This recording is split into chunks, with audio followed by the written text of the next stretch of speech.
video is going to get taken out of context. And I know that at this point I can't really stop people from doing that because that's what my whole existence on the internet is just me being taken out of context and stuff, which is fine. That's what I signed up for, isn't it? So much ground that I never thought I would be able to cover, and that people think I'm doing poorly and other people think I'm doing gracefully, and I don't think I'm doing it at all.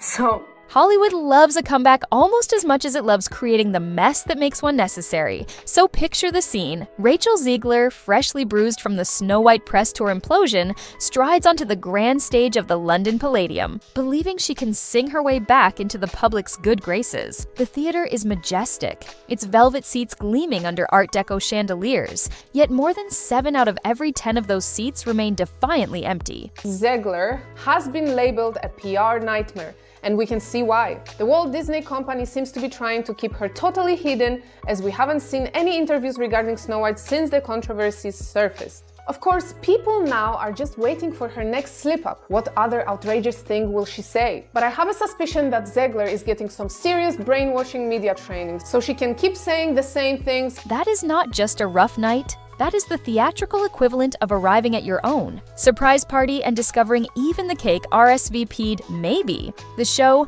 a revival of Evita, should be automatic box office gold. Andrew Lloyd Webber melodies, Tim Rice lyrics, all wrapped in the myth of Eva Perón, but the ticketing site resembles a ghost town with polite lighting. You can nab a decent seat for roughly £29.50, a price normally reserved for off-peak matinees of lesser shows, and still have an entire row to set your coat, your snack, and your existential dread. When she's starring in it and she's the main character. Go ahead, Rob, play the clip. And to everyone who hates when I win, the winged victory came to the Louvre in pieces, and people still line up to see her.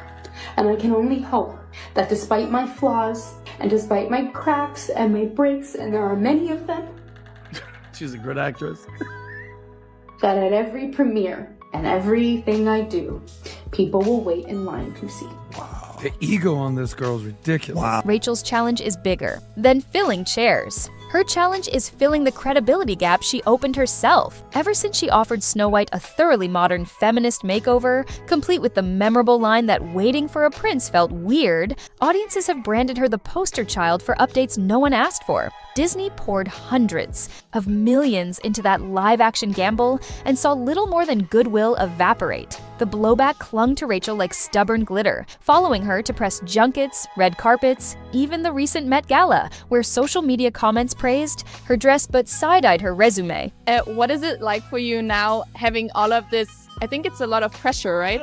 It's definitely a lot of pressure, but I surround very good people who keep me grounded and try to just stay as true to myself as I possibly can.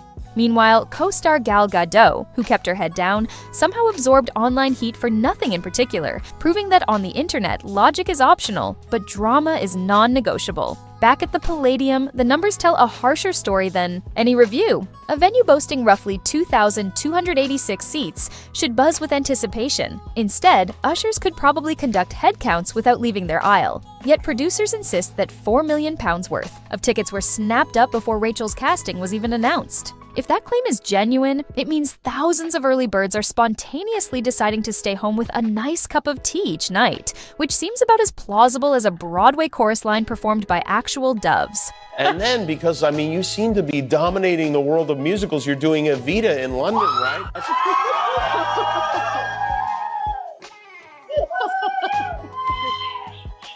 Big Andrew Lloyd Webber fan right over there. Was that your dad whistling? Yeah. You guys see Stanley Tucci back there? That'll be fun, huh? It's gonna be the best time. It's my West End debut. I'm so excited. You've done a lot of Broadway. Yeah, I did Shakespeare for 20 weeks. I'm coming off of that right now. 20 weeks of Shakespeare. It's a lot. Do they say like the audiences in England are different than the American audiences? I've heard they're more reserved, and I certainly didn't have a very reserved experience on Broadway. Oh, really? Yeah, we were in a very, an 800-seat theater in the round, so you really are this close to your audience at times. And I'm with the biggest heartthrob in the... Fans on Reddit smell a bit publicity stunt, suggesting the figure was inflated to spark artificial urgency. The result is the opposite. Screenshots of the seating chart circulate like urban folklore, reinforcing the perception that the Emperor's new star has very few clothes and even fewer paying patrons. Quick question while we are neck deep in velvet. Emptiness. Do you think studios can still manufacture a star in the era of social media fact-checking every press release in real time? Drop your thoughts below, because your comments are where the real plot twists happen, and I promise to scroll through them faster than a publicist scrambles for talking points. Hollywood's obsession with prepackaged talent is nothing new. Remember Sam Worthington and Jai Courtney? Enormous budgets, marquee titles, and yet audiences collectively shrugged. Charisma cannot be focus grouped, and loyalty cannot be demanded. It must be earned one performance at a time. Rachel's predicament feels like deja vu with a Gen Z filter. Studio executives eager to prove their cultural relevance gambled on a single breakout role, ignoring the possibility that the public might want to decide for itself. It is the real beginning of my life as a young lady of America. Of America. Now, those same executives are quietly changing the subject, scheduling fewer interviews, and praying the algorithm forgets. It is Hollywood's gentlest form of ghosting. No dramatic statement, just vanished enthusiasm and a sudden shift to new strategic priorities. What makes live theater especially unforgiving is its inability to fake momentum. In film, you can massage box office numbers, pad them with global returns, or declare victory based on social media impressions. In theater, the lights go down, the curtain rises, and the empty seats glare back with silent judgment. Things do not look good for Rachel Zegler and her acting career as we know it today. What do you think's gonna happen, girl? You are sending tweets, making posts, saying these things at events. You had a character to play. I'm sorry, but dividing people and making comments about half of our nation is not going to get people in the movie theaters to support you.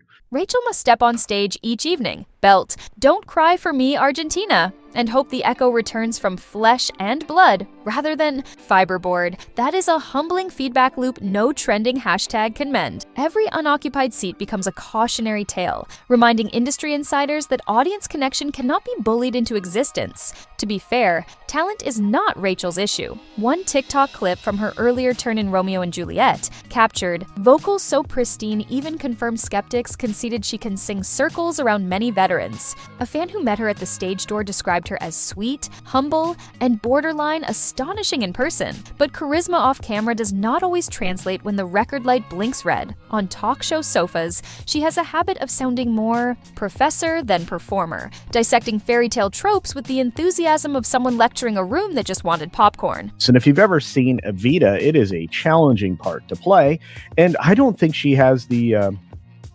temerity, the stamina, you pick a word here, in order to pull it off going, every single day that the theater is open. I'm a very talented, capable individual. I'm here for a reason. I can do it. That disconnect fuels the narrative that she is, well, a bit out of touch. An image made worse every time a casual soundbite morphs into a headline about legacy stories being problematic. Even Gal Gadot's diplomatically worded comments about teamwork on the Snow White set landed like a very polite thunderclap. She never named names, yet gossip blogs filled in the blanks faster than you can say fairy dust. Behind the scenes, rumors swirl of lukewarm rehearsals, creative clashes, and general exhaustion among cast and crew. No screaming, no throne. Phones. Just that uniquely Hollywood flavor of tension, where everyone smiles until the cameras stop rolling and then reaches for the stress gummies. Whether any of it is true almost doesn't matter. Perception has already pitched its tent. Meanwhile, the publicity machine refuses to surrender.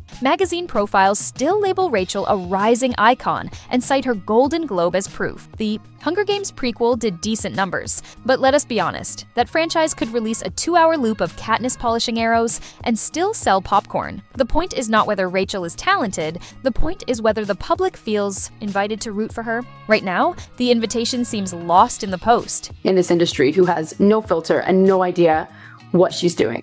And if you disagree with this sentiment, I don't need your business. Here is where it gets awkward. Studios that championed her casting in Snow White now have reputations tied to the outcome. Admitting miscalculation would mean admitting they misread an entire demographic's appetite for modernized nostalgia. Instead of saying, "We might have rushed this," they double down by booking Rachel onto bigger stages, as if volume alone can drown out skepticism. That strategy works until the day comes when theater aisles resemble bowling lanes at midnight, and no amount of promotional confetti can hide the echo. Live performance has always been the ultimate lie detector. You cannot CGI applause or patch. In laughter during post-production, if enthusiasm is absent, silence fills the space with a density you could slice. Night after night, that silence orders an espresso and settles in, and every performer on that stage feels its caffeine buzz. In those moments, lessons arrive faster than any acting coach can deliver. Humility is key. Audiences sense authenticity, and sometimes the smartest move is to apologize for past missteps rather than pretend they never happened. Rachel's saga is not a cancellation story. It is a connectivity story. She may well rebound, many do, but the path forward requires the one thing no agent can negotiate: genuine rapport with the people buying tickets. That means answering tough questions without sounding defensive, honoring classic material without labeling it outdated, and remembering that nostalgia is not the enemy. Dismissiveness is. A generation that grew up loving Disney's first princess might be open to evolution, yet it bristles when tradition is mocked as naive. Ease that bristle. And maybe, just maybe, the seats will fill again. Until then, the theater. Lights dim on schedule, the orchestra tunes, and ushers keep perfect posture before leading sparse clusters of patrons to prime locations that should have cost triple. Somewhere backstage, a publicist checks social media sentiment, hoping a new meme will distract from tonight's attendance. Yet the story has already written itself. Hollywood tried to sprint past the finish line without running the race, and the crowd noticed. The good news for Rachel is that the curtain has not fallen forever. The bad news is that second chances in this town arrive with smaller budgets and shorter leashes. So where does that leave our would-be Broadway savior? Possibly rethinking press strategies? Possibly embracing more ensemble work? Possibly just waiting for the online storm to drift toward the next headline? One thing is certain, the audience will decide who gets the standing ovation and who gets the gentle golf clap. That power transfer from studio boardrooms to ordinary viewers is nearly complete, and no glossy magazine spread can wrestle it back. If you enjoy watching the entertainment industry learn humility the hard way, stick around because we are not done cataloging the cautionary tales. Hit subscribe so you do not miss the next saga. Toss a like if sarcasm is your love language. And let me know in the comments whether Rachel deserves a clean slate or whether Hollywood should finally realize that authenticity cannot be manufactured. On an assembly line, your take might just inspire our next deep dive, and it definitely beats counting empty seats at the Palladium.